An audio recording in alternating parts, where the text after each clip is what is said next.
بنشكر ملايكة كسارة فرح على الترانيم وتسبيحهم الهادي.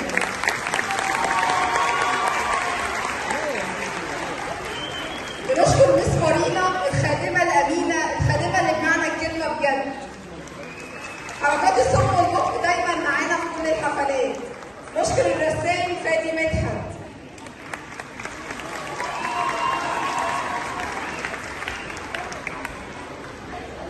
ودلوقتي فقرة من الفقرات المميزة والكلام اللي يدخل القلب. هنستمتع بفقرة من الشعر مع الشاعر اللي بيمتلك الإبداع في التأليف والإبداع في الإلقاء. خلونا نستقبل على المسرح شاعرنا المتميز الشاعر زكريا عدلي.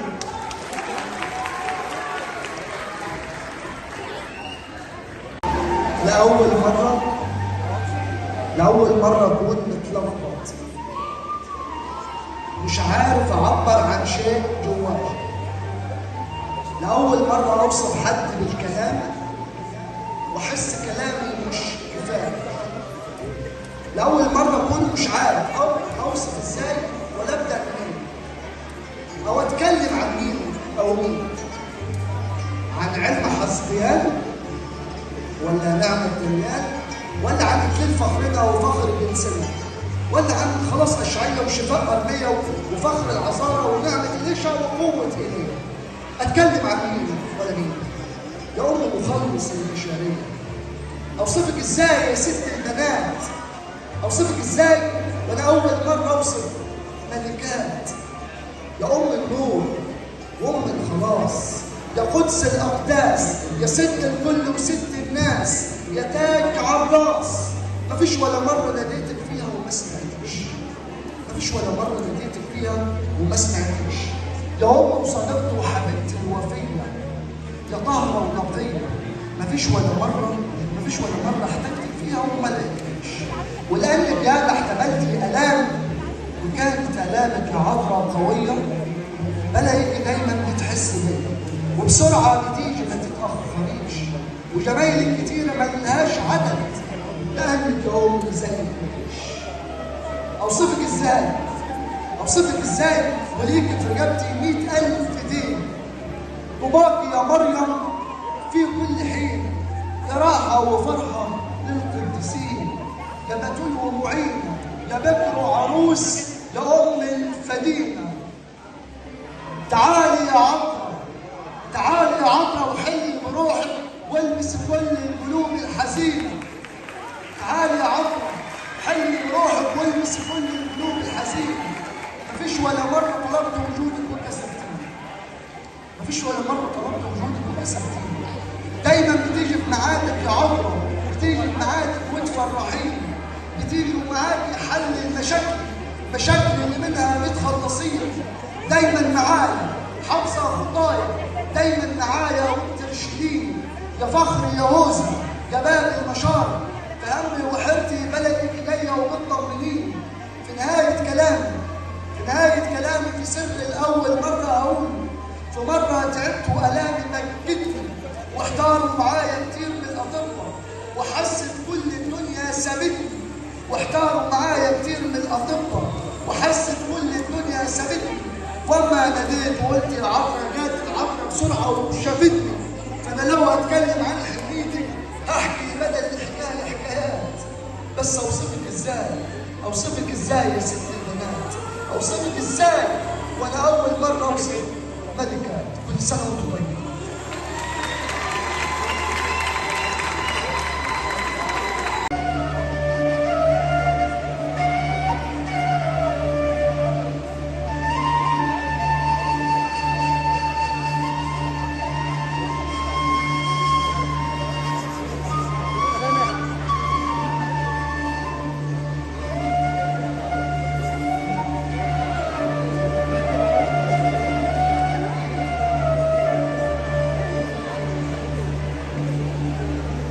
يشايا طاجت ستك وستك ماتت من زمن.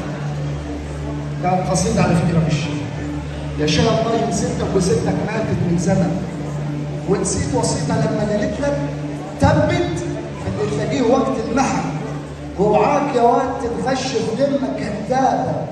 دي الناس معادن، وفيه معادن ملهاش ثمن، والرخيص اللي ملوش ثمن لا يؤتمن.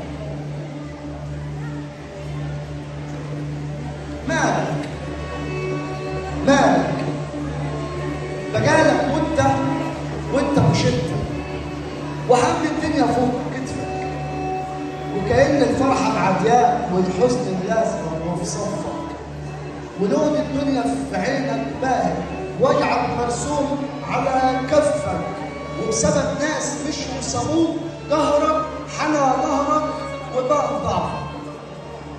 هتفضل امتى بتعاني؟ مستني ليه علشان تعرف ان اللي بعدي من العمر ما هوش راجع تاني؟ يا عم ابوس ايديك افهم، الانسان بطبعه اناني، ومشاكلنا مع الناس هي الناس. ولو فاكر ان حد بجيلك هتعيش محتاس، فيا تبقى ضعيف وتعيش طول عمرك منطوي، يا تختار تكون انسان قوي ملهوش دراع يتلوى. يا واهب نفسك بالوجع، ده الوجع هو اللي واهب نفسه بانه سهل. يا واهب نفسك بالوجع، ده الوجع هو اللي واهب نفسه بانه سهل. فوق الله يا جدع اول مساء، واركن الوجع على جنب ولا تخليش الوجع على. واللي يسيبك سيبه بهواه، واللي يبيعك انساه، واللي يخونك انساه. الطريق طويل للساه، ومن فات قديمه تاه. هم اصلا لما حبوا رجعوا باعوا، واما هن ولما خانوا كانوا عانوا. اصلهم ما تعودوش يعاشروا بيوت نظيفه، فالعشره كانت سباق، لكنهم كانوا في سباق، واحتياجهم للرجول والخيانه والنفاق خلاهم ما يكملوش فما ينفعوش. غياب في يوم تتمسك باللي مش متمسك، غياب في يوم تتمسك باللي مش متمسك فيه، تتقطع اليد اللي تتسند على كتف مايل. كنت فاهم حالك، مفيش للوجود ضمانات، والعشره بقت بتهون، وفي لحظه بينسوا اللي فات ولا عادش لحد اسمه. الكل اتعلم يبيع، الكل اتعلم يخون، ومقابل انك مخلص امين هتعيش وتموت وحدك يا حسن. مشكلتك انك بتجرب الناس مش منك، مع انك انسان مخلص، لكن حظك على ايامك الصدق خلاص قرر تخلص. مشكلتك انك بتجرب الناس مش شغف ولا لغه، طبيعي عامه جنب منها تلاقيها بتبعد وتفوت. ايوه الناس بتتغير،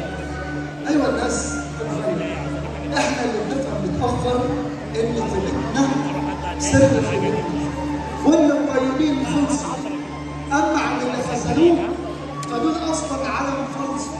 كل اللي فاكرهم حبوه معظمهم هم اللي اذوه، كل اللي اذوه نسيوه، مع انك مش قادر تنسى.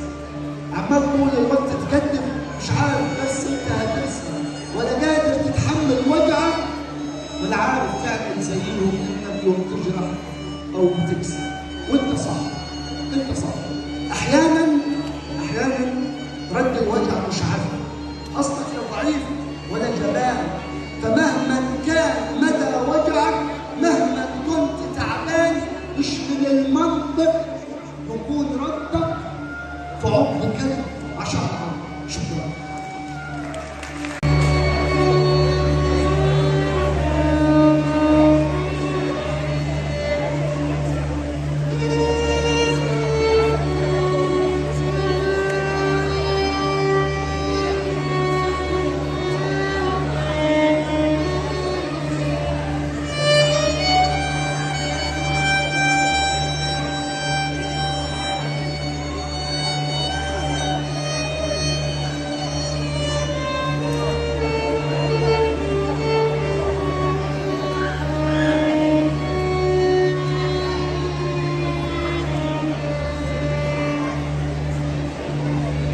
حب، علاقة حب قوية مبنية على الصليب. علاقة حب قوية مبنية على الصليب، يشهد عليها الدم المسفوك والحربة وإكليل الشوك. علاقة حب قوية مبنية على الصليب، يشهد عليها الدم المسفوك والحربة وإكليل الشوك.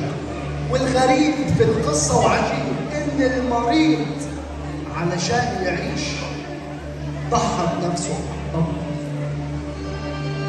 علاقة حب دايما فيها أنا المحبوب، وأنا اللي كل شوية ببعد مش عارف أقيم منسوب لعلاقتي يا رب معاك وحبك اللي عدى الحدود زي الفرق ما بين الأرض وسماك.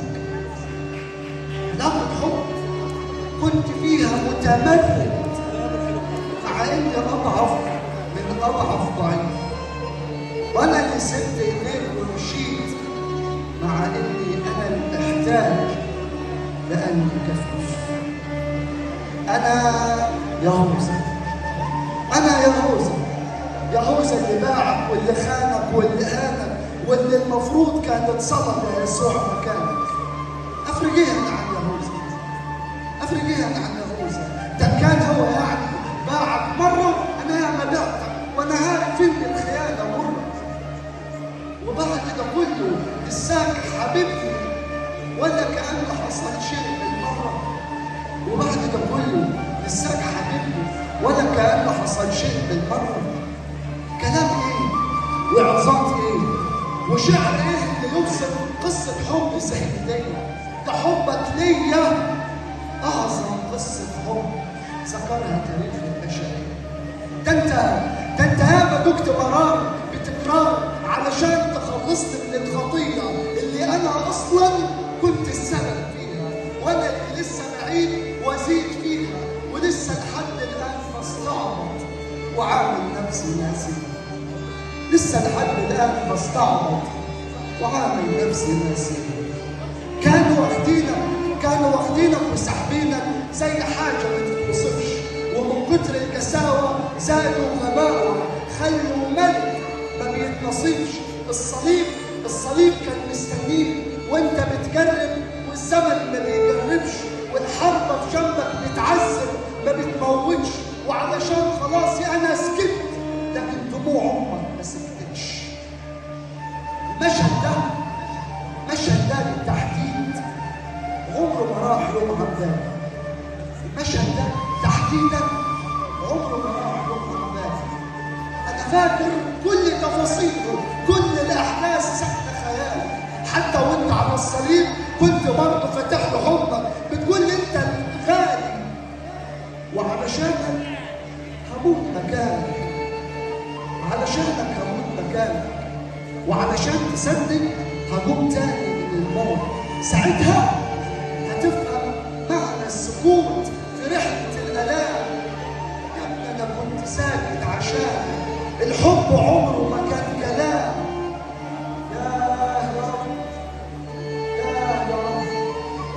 قد إيه أنا كنت قاسي، كنت تايه، كنت ناسي إن الصلب والقيامة قصة حب ما بتنتهيش، وإن الصلب والقيامة قصة يا رب بتتعاش ما